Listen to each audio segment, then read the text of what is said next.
తిరుచానూరులో లక్ష్మి 3 స్వరూపాలతో ఉంటుంది అని పౌరాణిక వాంగ్మయం తెలియచేస్తుంది.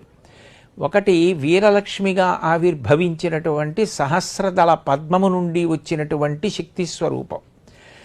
అదే తల్లి వ్యూహలక్ష్మిగా కొండ మీద ఉన్నటువంటి వెంకటేశ్వరుడి యొక్క హృదయ స్థానమునందు ఆసీనురాలయ్యుంది.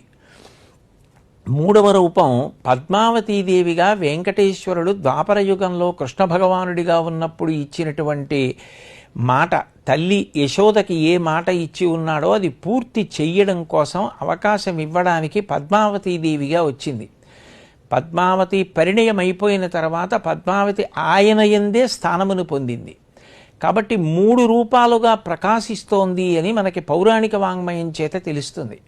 అందులో ఈ వ్యూహలక్ష్మీ స్వరూపం, వీరలక్ష్మీ స్వరూపం ఏదైతే ఉందో ఆవిడ ఈ సహస్ర దళములు కలిగినటువంటి బంగారు కమలము నుండి ఆవిర్భవించింది. కార్తీక మాసంలో శుక్లపక్షంలో పంచమి తిథి నాడు ఆమె ఆవిర్భవించింది.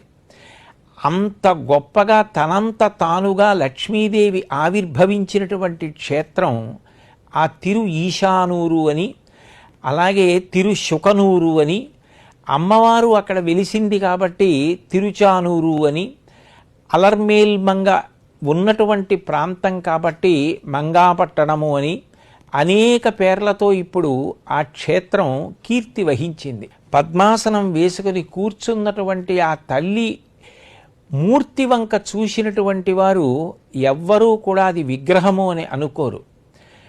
అపారమైన మాతృభావన కలిగి సాక్షాత్ తల్లి ఎదురుగుండా కూర్చుని ఉంది అన్న భావన పొందుతారు.